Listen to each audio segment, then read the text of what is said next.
우리 인생에는 언제나 고난과 위기가 찾아옵니다.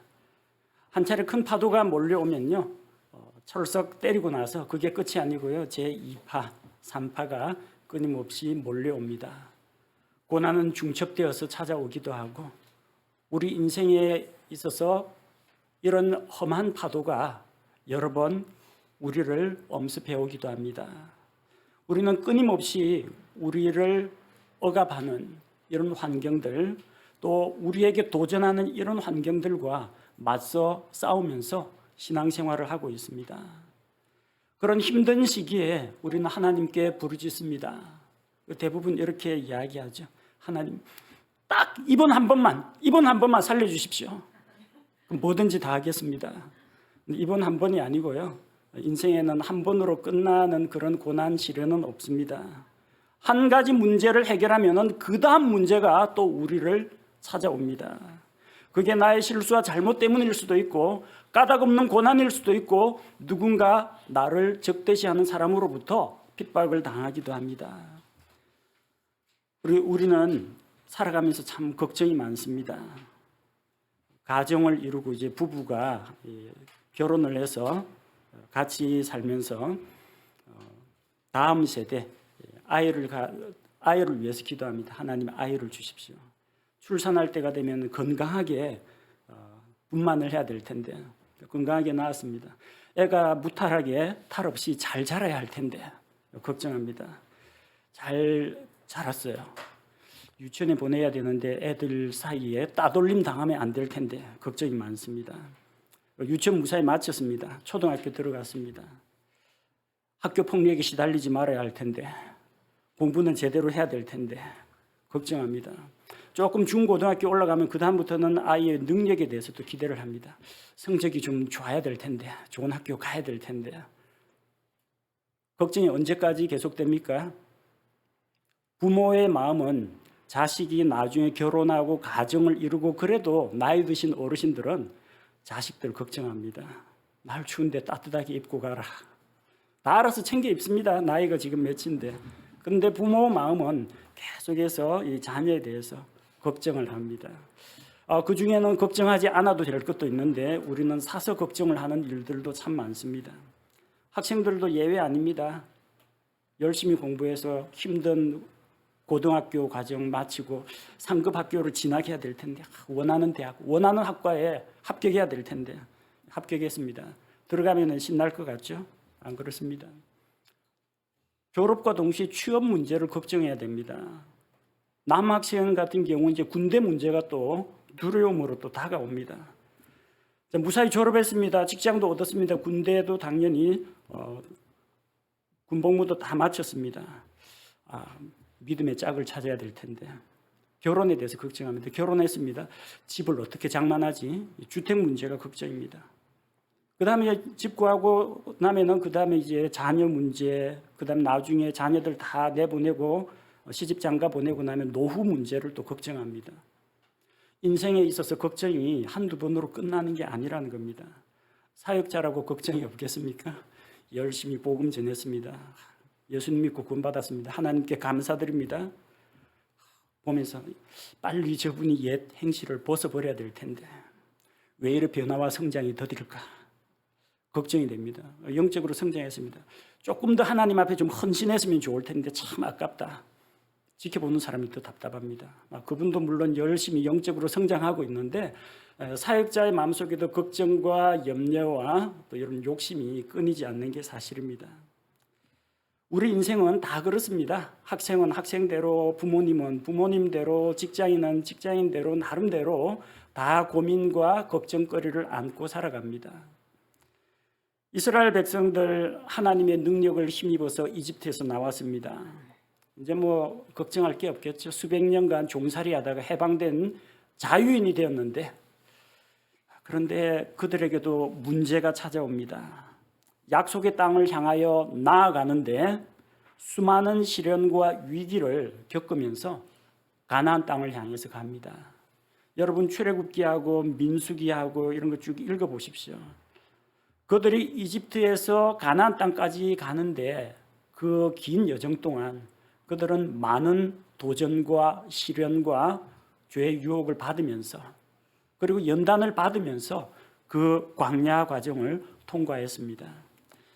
우리는 성경에 기록된 바로 이 이스라엘 백성의 여정과 그들의 경험을 통해서 하나님께서 우리 각 사람에게 말씀하시고자 하는 바를 배우고자 합니다. 이스라엘 백성의 여정에서 드러난 교훈을 몇 가지로 정리해 보겠습니다. 첫째로 우리 인생에는 언제나 어려움이 찾아온다는 겁니다. 이스라엘은 이집트에서 중한 노역에 시달리면서 고생했습니다. 노예 감독관의 채찍에 맞으면서 그 뜨거운 태양볕 아래에서 열심히 벽돌을 만들고 일을 해야만 했습니다. 그들은 하나님께 부르짖었습니다. 우리 조상들의 하나님, 우리를 긍휼히 여겨 주옵소서. 하나님께서 기도를 들으시고 모세와 아론을 지도자로 보내서 그들을 이집트에서 이끌어내셨습니다. 문제 해결됐죠. 노예 생활에서 해방되었는데 그보다 더 큰 기쁨이 어디 있습니까? 이제 문제 해결됐어요. 그런데 얼마 못 가서 새로운 문제가 쫓아옵니다.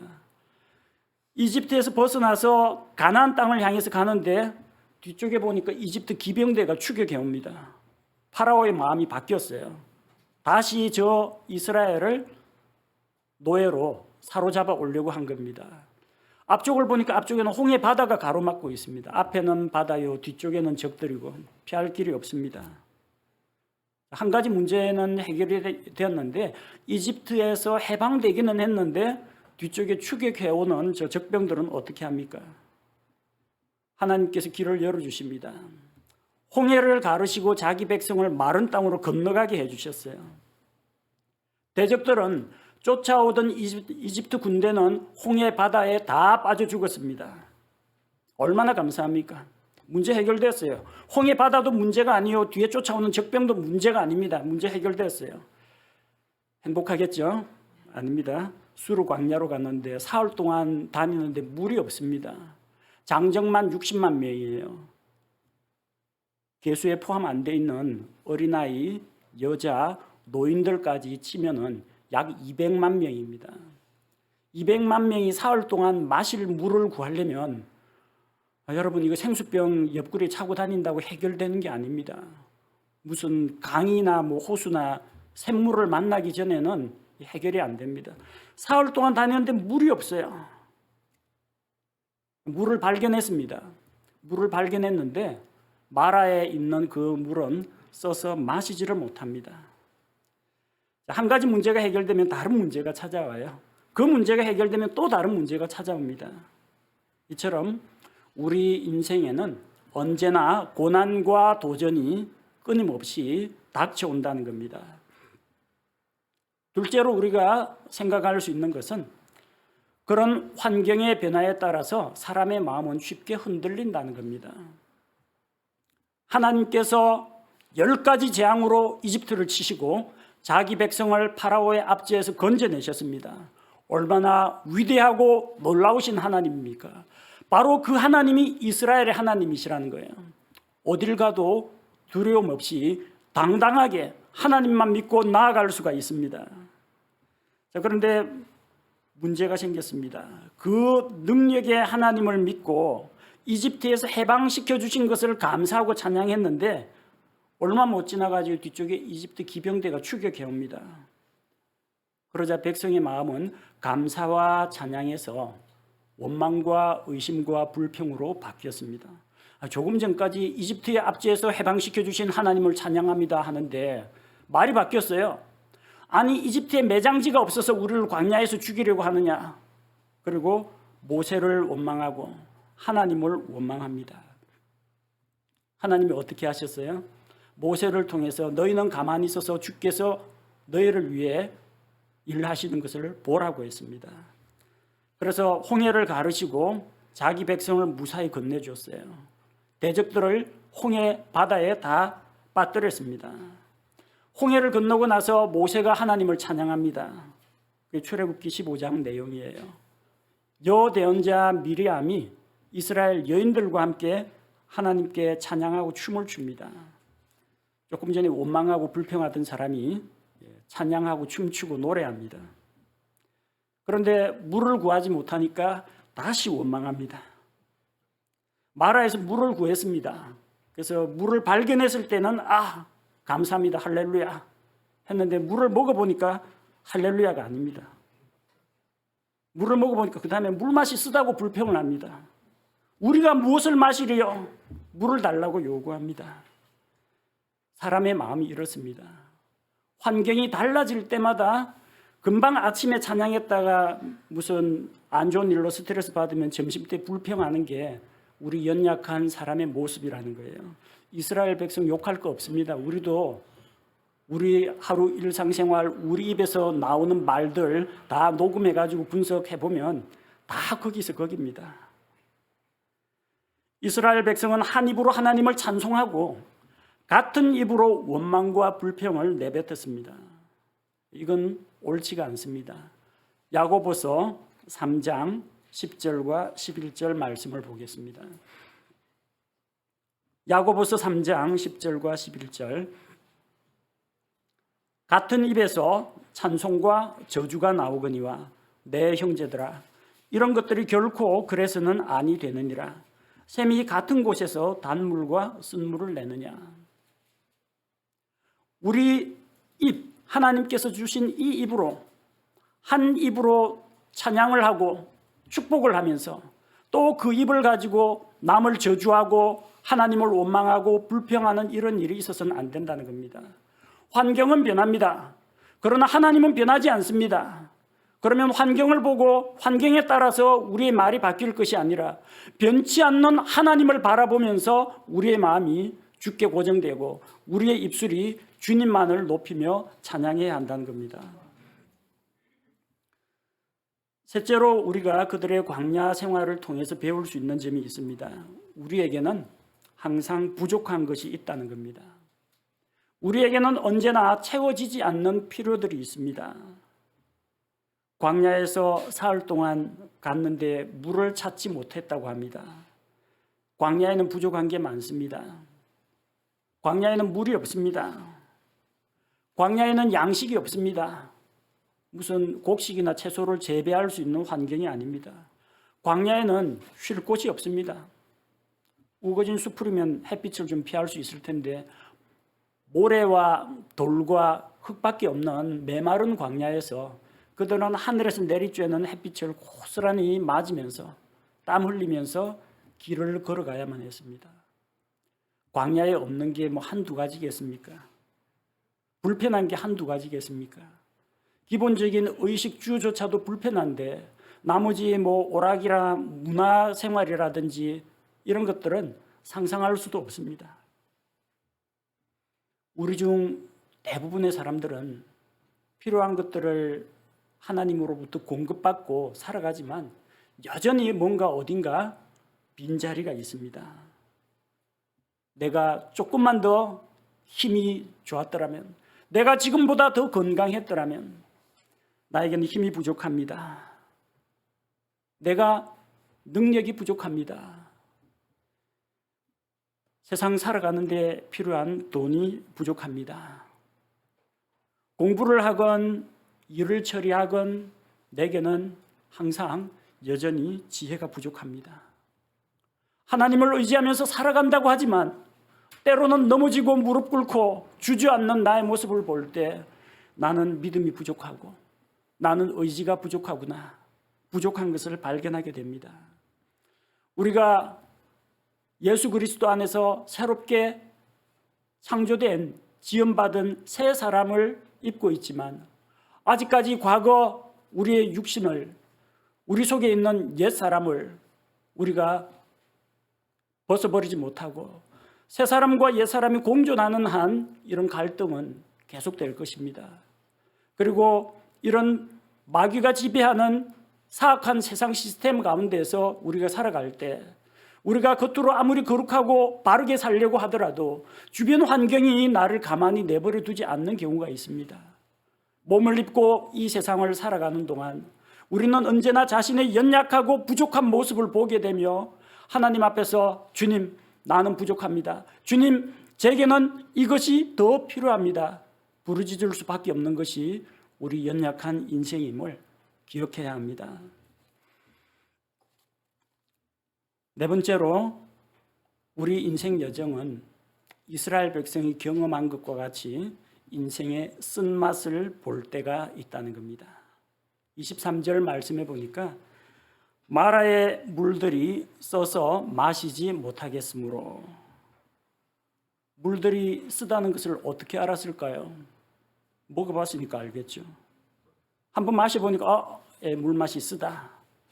갈증을 참지 못한 사람이 그래도 한번 목마른 것보다 낫지 않겠느냐 먹어봤습니다. 물맛이 씁니다. 목을 축일 정도는 됐는데 더 마시자고 하니까 써서 마시지를 못합니다. 한번 맛본 다음에는 다시는 안 마시려고 합니다. 바다에 표류한 사람들 뗏목을 타고 표류했는데 제일 시급한 게 물입니다. 아니 바다의 망망대해 널린 게 물인데 여러분 바닷물 먹으면 괜찮을 것 같지만 맛이 좀 짜서 그렇지 괜찮을 것 같지만 나중에 갈증이 더 심하게 생깁니다.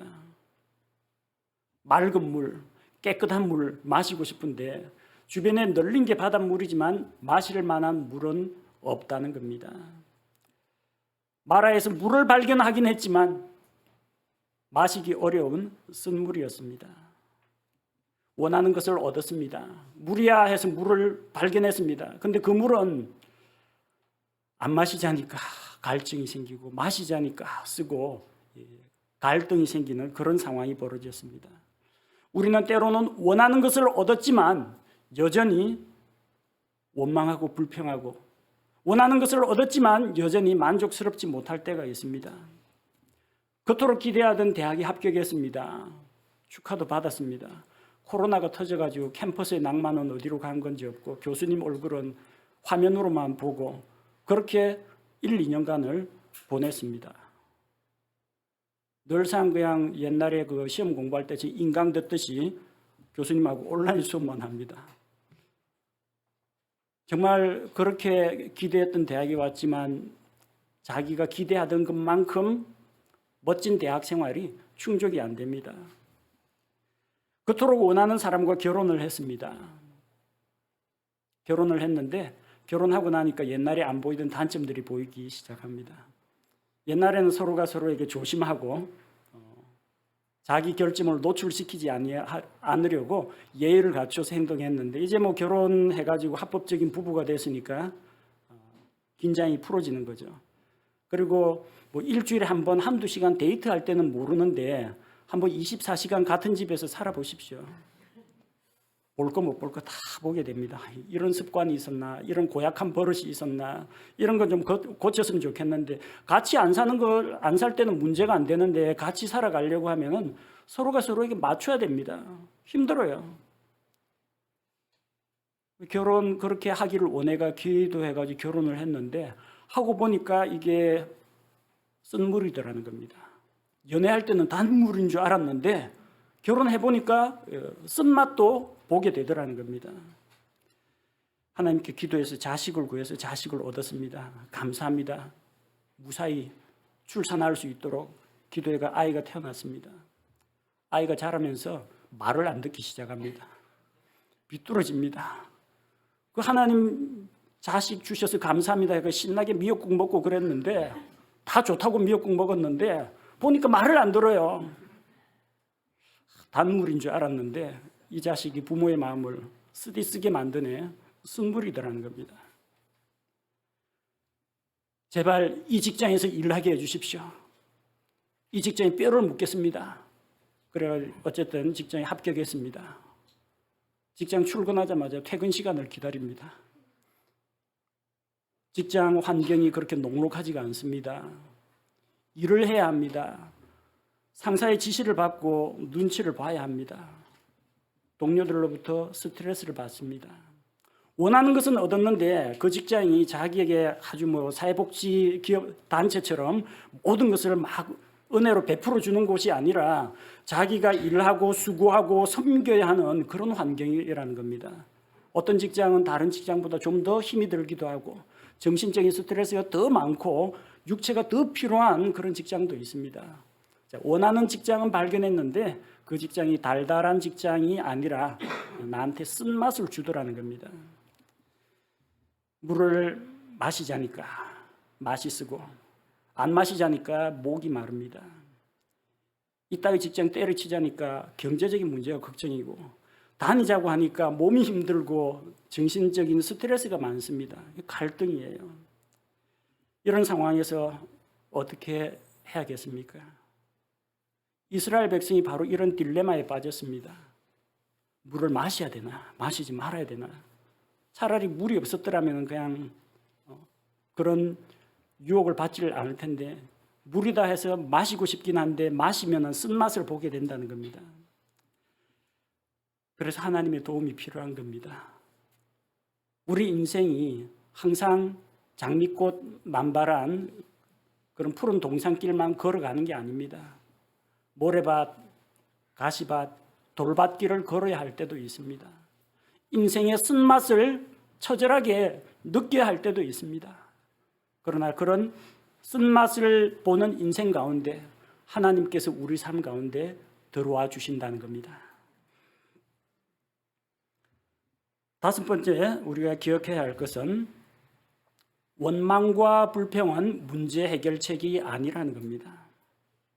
24절에서 백성이 모세에게 불평하며 이르되 우리가 무엇을 마시리요 하며. 자, 이 사람들 숫자가 제법 많습니다. 60만 명 가운데에서 한 6만 명만 모세한테 한마디씩만 하더라도 이 엄청난 모세에게는 정신적인 스트레스입니다. 우리가 무엇을 마시리요? 모세라고 방법이 있습니까? 모세의 멱살 잡고 흔든다고 해서 물이 나오는 게 아닙니다. 모세한테 호통을 친다고 해서 이 쓴물이 맛이 변해서 단물로 바뀌는 게 아니라는 겁니다. 백성이 불평한다고 모세가 그들에게 물을 줄 수가 없습니다.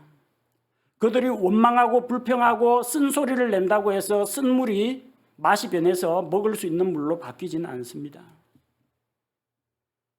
어떻게 하면 좋겠습니까? 우리는 인생의 쓴물 앞에서 원망을 하고 불평을 하고 자기 자신을 자책을 하고 걱정을 하고 염려를 하지만 이 모든 것은 문제 해결에 전혀 도움이 안 된다는 겁니다. 여러분 마음속에 어떤 고민거리, 걱정거리 있습니까? 해결되지 않은 문제 아니면 어떤 쓴물 같은 게 있습니까? 고난이 있습니까? 원망으로 해결이 된다면 하루 종일 원망하십시오. 제가 장려합니다. 걱정한다고 그 문제 해결된다면 밤새도록 걱정하십시오. 근데 걱정 갖고 해결이 안 되니까요. 원망으로 해결이 안 되니까 하지 말라고 하는 겁니다. 원망과 불평은 문제 해결에 도움이 되지 않습니다. 오히려 불평하는 자는 하나님의 징계를 받습니다. 그들이 광야 생활 가운데에서 가장 하나님의 마음을 아프게 했던 것이 원망과 불평이었습니다. 물이 없다 불평하고 먹을 게 없다 만나를 주니까 고기가 없다 뭐 부추와 마늘과 참외가 없다. 사막에 그런 게 어디 있습니까? 원래 없습니다. 그거는. 자꾸 욕심은 부리고 채워지지 않는 갈증과 욕망을 따라서 살아가려고 하니까 모든 게 불평거리입니다. 하나님이 구름 기둥과 불 기둥으로 지켜주시고 아침에는 만나를 내려주시고 저녁에는 메추라기를 주시고 대적들이 쳐들어오면 하나님께서 그들을 보호해 주시고 광야길 가운데에서 길을 잃지 않도록 이끌어 주시고 하나님께 예배 드릴 수 있는 예배 처소 성막을 만들게 하시고 하나님께서 베풀어 주신 것이 그렇게 많은데도 그들은 우리에게는 뭐가 없다, 뭐가 없다, 뭐가 부족하다. 자꾸 이런 원망과 불평만 하는 겁니다.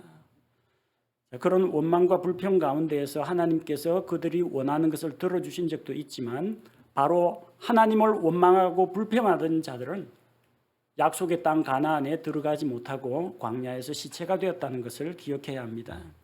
고린도전서 10장 10절 말씀이 우리에게 엄중하게 경고하고 있습니다.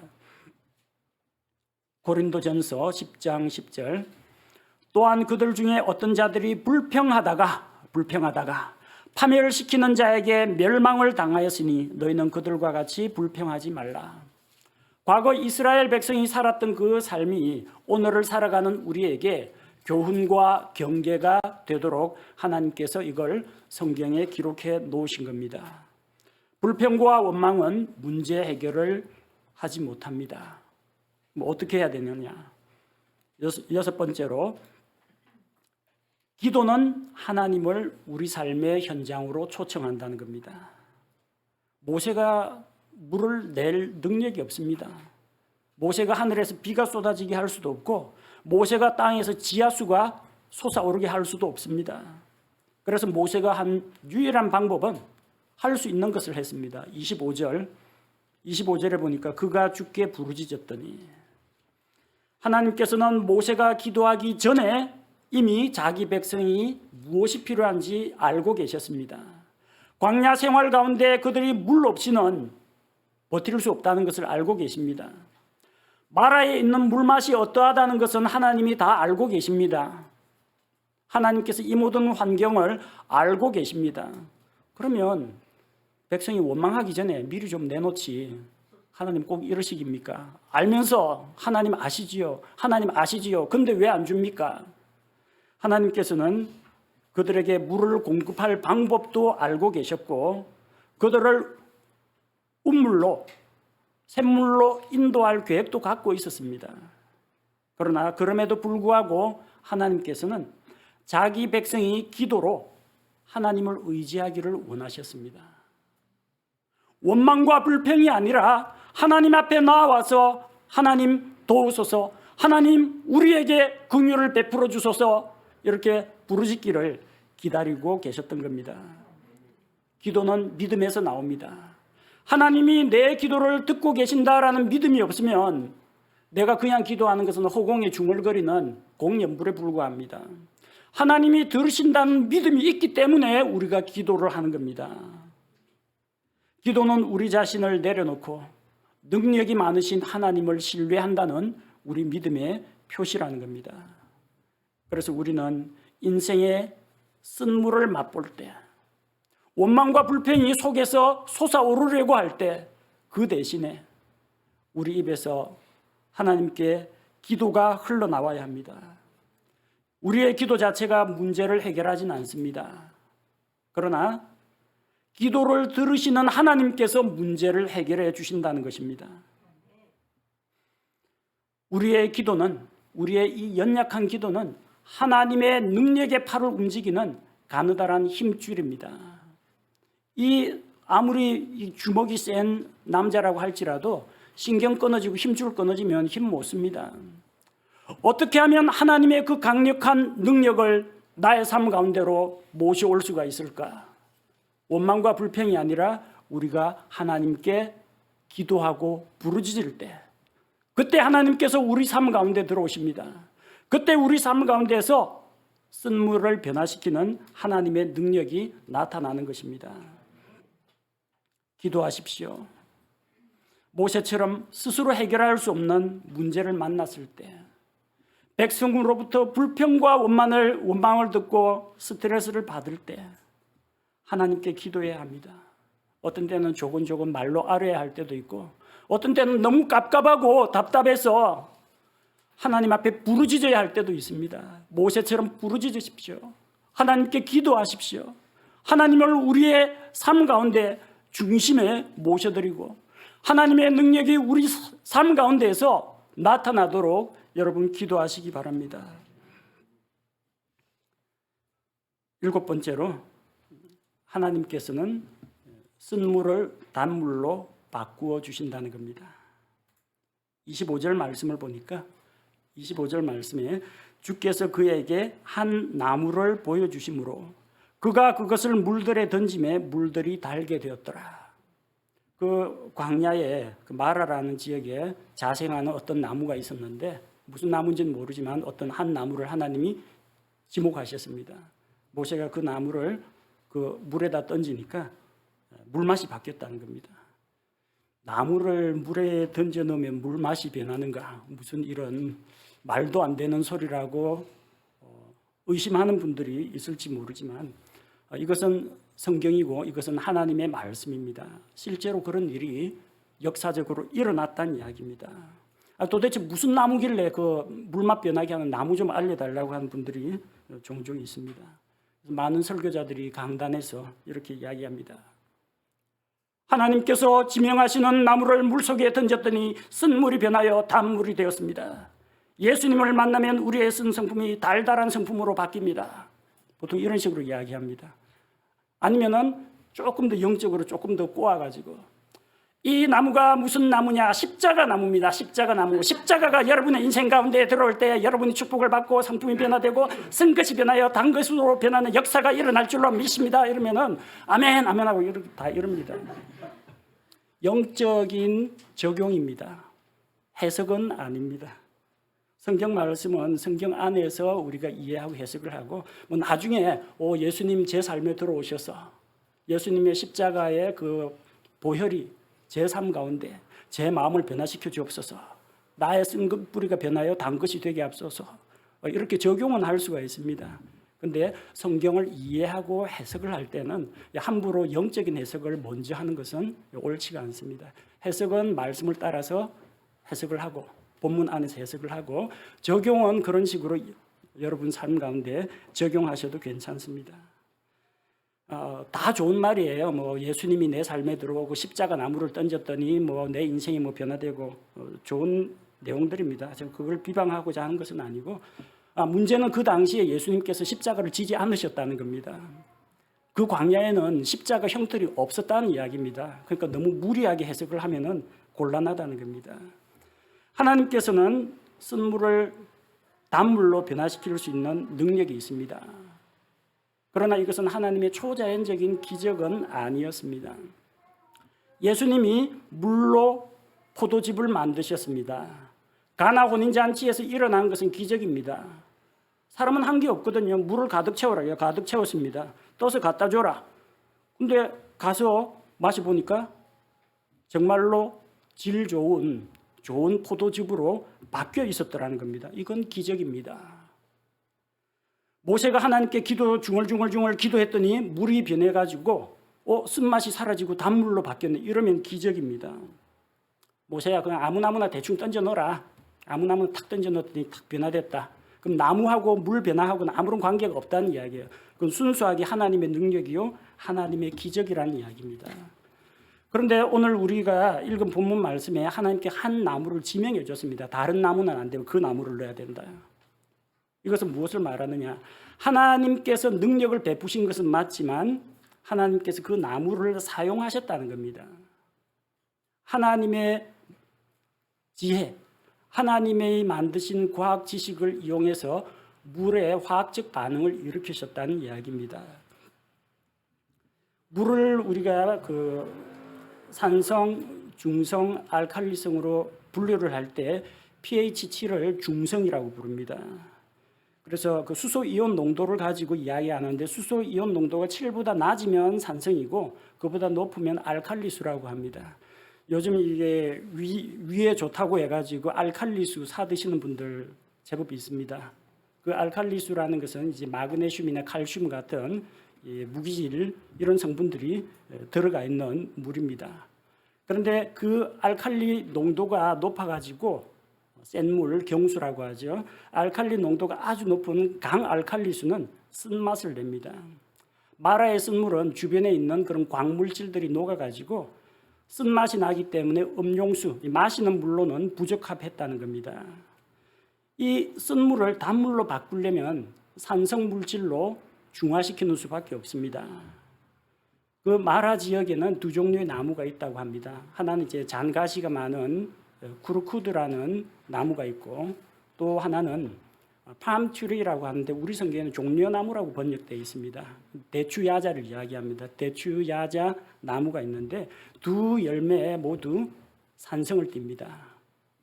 그 베두인족들, 사막에 사는 부족들은 그걸 가지고 식초를 담가 먹는다고 합니다. 쿠르쿠드라는 것은 열매가 아주 작은데 대추야자 나무는 커다란 덩어리에 대추가 마치 그 잣 꽂혀 있듯이 촘촘하게 박혀 있습니다. 무거운 거는 열매 하나만 20kg 정도 나갑니다. 그래서 그 하나님이 지명하신 나무가 성경을 믿고 연구하는 신앙인 과학자들은 바로 이 대추야자 나무였을 거라고 추정을 하고 있습니다. 대추야자 열매가 달린 나뭇가지를 베어서 물에 넣어서 산성으로 그 알칼리성 물을 중화시켜서 마시기 좋은 부드러운 물로, 단물로 바꿨다는 겁니다.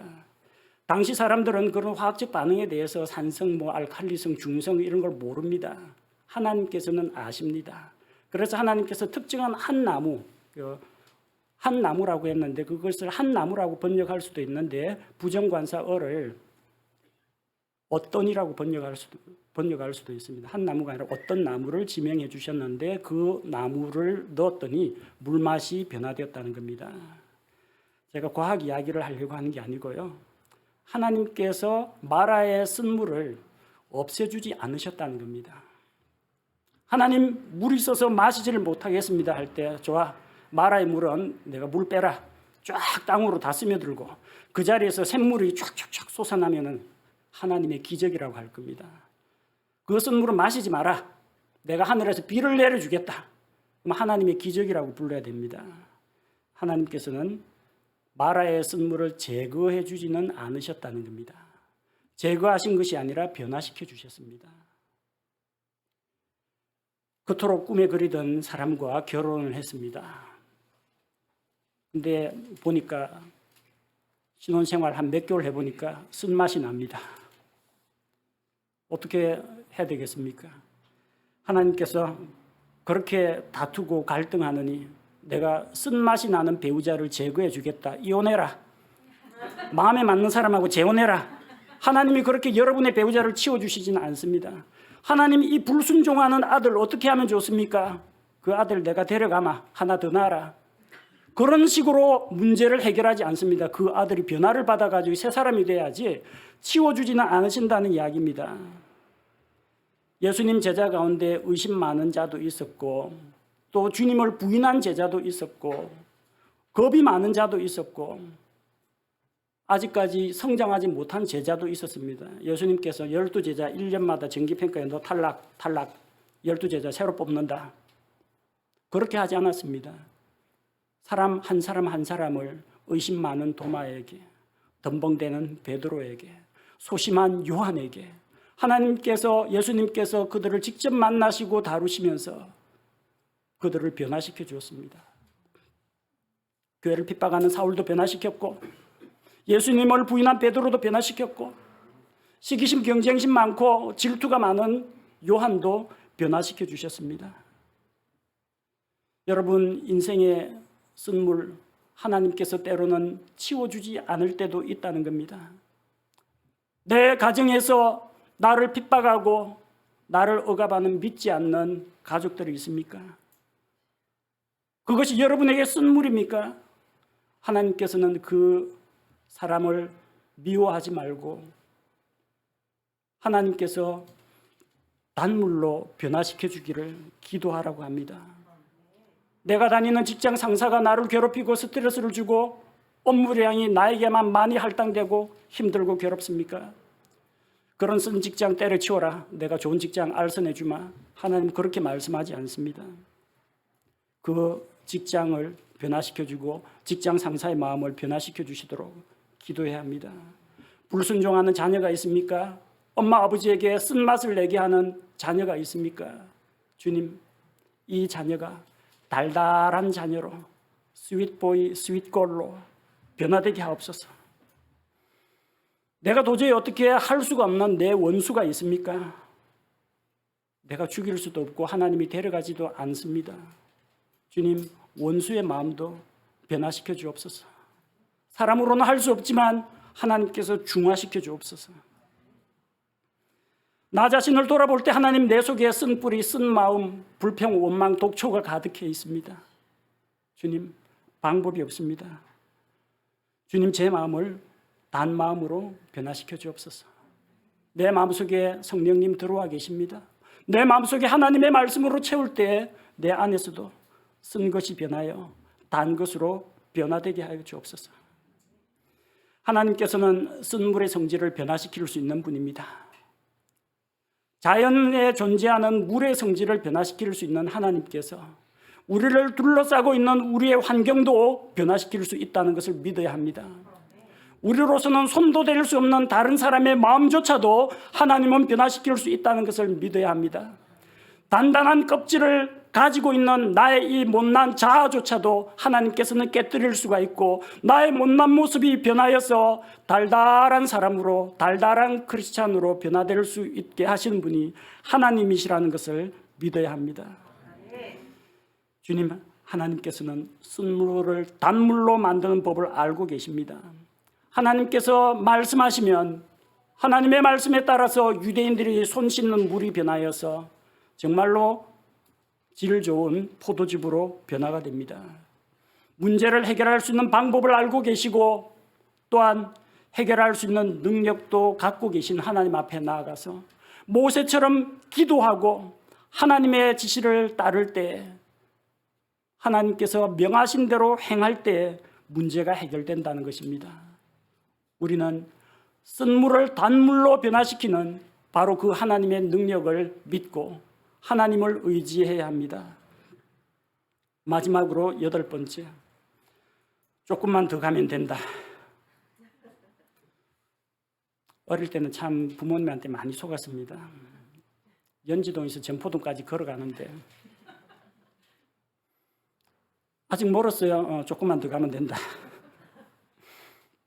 얼마만큼요? 아직도 멀었어요. 조금만 더 가면 된다. 근데 어쨌든 조금만 더 가니까 결국은 도착하긴 하더라고요.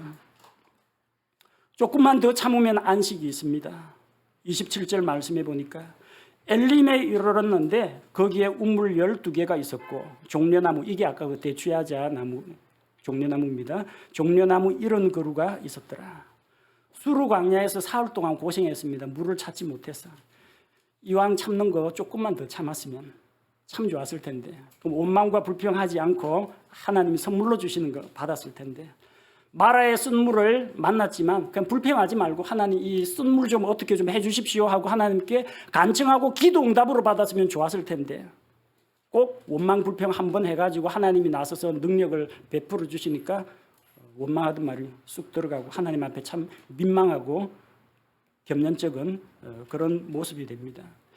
원망하고 불평하지 말고 조금만 더 참고 조금만 더 가면 12개의 우물이 있고 70그루의 대추야자 나무가 기다리고 있는 것을 만났을 텐데, 그들은 자기들 앞에 하나님께서 예비하신 안식처가 있다는 것을 알지 못했습니다. 고난이나 시련은 끊임없이 우리를 찾아오지만 언제까지나 고난만 계속되지는 않는다는 것입니다. 우리가 앞으로 닥쳐올 고난을 미리 알지 못하는 것처럼 우리는 우리 앞에 하나님께서 예배하신 축복도 미리 알지 못합니다. 하나님 조금만 미리 알려주셨으면 내가 안 넘어지고 좀 더 열심히 헌신 봉사하고 조금 더 참고 견뎠을 텐데, 그러나 하나님께서는 눈에 보이지 않는 것을 믿음으로 바라보게 하십니다. 없는 것을 있는 것 같이 부르시는 하나님이십니다. 그 과정에서 우리의 믿음을 연단하시는 겁니다. 우리 앞길이 꽃길인지 가시밭길인지 알지 못하지만 한 가지 확실히 알고 있는 것은 하나님께서 우리의 발걸음을 하나님께서 기뻐하시는 방향으로 인도하신다는 것입니다. 내일 일 난 알 수 없네. 그러나 내일 일을 주장하시는 분 나와 함께 계시네. 이 찬양처럼 우리는 미래에 고난이 기다리고 있을지 축복과 안식이 기다리고 있을지 알지 못합니다. 그러나 환경이 이렇게 되건 환경이 저렇게 되건 변하지 않는 것은 하나님이 선하신 분이고, 하나님이 나를 사랑하시고, 하나님이 나의 모든 것을 알고 계시고, 하나님께서 나의 모든 문제를 해결할 수 있는 능력을 갖추신 분이라는 겁니다. 이스라엘 백성의 광야 인생 여정은 우리 살아가는 인생 여정하고 거의 비슷합니다. 이스라엘 백성은 6월절 어린 양의 피를 힘입어서 이집트에서 나왔습니다. 그들은 홍해라는 물을 통과해서 광야 생활을 거쳐서 약속의 땅 가나안을 향해 나아갔습니다. 우리 구원받은 성도들, 하나님의 어린 양이신 예수 그리스도의 보배로운 피로 구속받아서 사탄의 왕국에서 나와서 침례의 물을 통과해서 광야 같은 인생길을 걸으며 천국을 향해서 나아가고 있습니다. 이스라엘 백성이 경험한 것처럼 우리 인생에도 꼭 필요한 것이 부족할 때가 있습니다. 원하는 것을 얻었는데 써서 먹지 못하고 내가 감당하지 못하는 쓴물과 같은 것들이 있을 수도 있습니다. 마시자니까 맛이 썩고 안 마시자니까 목이 가라는 이러지도 저러지도 못하는 그런 환경에 놓일 수가 있습니다. 마라의 쓴물을 만났을 때 우리가 어떻게 해야 합니까? 인생의 쓴물을 맛보고 나서 하나님과 사람에 대해서 원망과 불평을 내뱉지 말고 우리 힘으로는 어쩔 수 없는 쓴물을 두고 하나님 앞에 모세처럼 기도하고 모세처럼 부르짖어야 합니다. 하나님께서 우리에게서 쓴물을 제거해 주지 않으실 수도 있습니다. 그러나 하나님께서는 그 쓴물을 변하여 단물이 되게 하실 수 있는 능력을 갖고 계십니다. 혹은 내가 그 물을 먹고도 해를 입지 않고 능히 감당할 수 있도록 나를 변화시켜 주실 수도 있습니다. 그리고 여러분, 낙심하지 마십시오. 조금만 더 가면 됩니다. 조금만 더 나아가면 됩니다. 하나님의 인도하심을 믿고 조금만 더 참고 나아가면은 땅에서 솟아나는 운물이 있고 시원한 나무 그늘이 있는 안식처에 이르게 될 것입니다. 우리 눈에는 보이지 않지만 하나님께서 우리에게 약속하신 복과 영광과 상급을 바라보면서 원망과 불평 대신에 감사와 찬양으로 날마다 하나님을 향하여 하나님 안에서 나아가는 성도들이 됩시다. 함께 기도하겠습니다. 아버지 하나님, 이스라엘 백성이 이집트에서 해방되었지만 문제는 한두 가지가 아니었습니다. 당장 쫓아오는 적병은 어찌하고 앞에 가로놓인 홍해 바다는 어찌하며 마실 물이 없는 이 광야에서 어떻게 살아가라고 그들은 하나님 앞에서 원망과 불평을 내뱉었습니다. 환경이 달라질 때마다 우리의 마음도 쉽게 흔들리고 변하고 한 입으로 감사와 찬송을 하고 같은 입으로 저주와 불평을 하는 것이 우리 연약한 모습입니다. 주님, 우리에게는 부족한 것이 많습니다. 필요한 것이 많습니다. 채워지지 않는 필요들이 많습니다. 그러는 가운데에서 원하는 것을 얻었지만 써서 도저히 먹지 못하는 그런 쓴물도 우리에게 있습니다. 하나님 아버지, 원망과 불평이 문제를 해결해 주지 못하나 능력 있는 하나님만이 이 쓴 것을 변화시킬 수 있다는 것을 우리가 믿음으로 받아들입니다. 모세처럼 기도할 때 하나님께서 쓴물을 변하여 단물로 변화시키는 놀라운 역사가 일어날 줄로 믿습니다. 쓴물을 변화시킬 수 있는 힘은 오로지 하나님께 있사오니 우리 각 사람이 당하고 있는 고난과 어려움과 마음속에 있는 여러 가지 갈등과 염려와 걱정들을 하나님께서 우리 삶 가운데 개입하셔서 변화시켜 주옵소서, 다스려 주옵소서, 쓴 것이 변하게 하여 주옵소서, 내 가정과 직장이 변화되고 우리들의 자녀들이 변화되게 하시고 우리 교회가 변화되게 하시고 연약한 성도들, 어린 성도들이 변화되어서 하나님 앞에서 참으로 달콤한 존재가 되게 하옵소서. 나의 모난 성품이 변화되게 하여 주시고 나의 연단받지 못하고 거룩하지 못한 성품이 하나님 보시기에 참으로 달달한 성품으로 하나님 기뻐하시는 모습으로 변화되게 하여 주옵소서. 우리 눈에는 보이지 않지만 우리를 위하여서 하늘문을 활짝 열고 우리를 기다리고 계신 결승점에 계신 우리 주님을 믿음으로 바라봅니다. 주님 앞에 불려가는 그날까지 우리가 하나님께서 약속하신 영광과 상급을 기대하면서 나아갈 수 있게 하여 주옵소서. 인생 여정에 피곤하지 않도록 오아시스를 주시고 샘물과 대추야자나무 열매를 주시는 것과 같이 우리 인생길에 우리를 위로하시고 격려하기 위해서 이러한 휴식처를 또한 예비하여 주옵소서. 믿음으로 살아가는 우리 한마음 침례교회 모든 성도들 하나님 앞에서 감사와 찬양으로 이 믿음의 여정을 걸어갈 수 있도록 우리의 발걸음을 인도하여 주옵소서. 우리 삶 가운데에서 쓴 것이 변하여 단 것으로 변하는 놀라운 기적을 일으켜 주옵소서. 예수님의 이름으로 감사드리며 기도합니다. 아멘.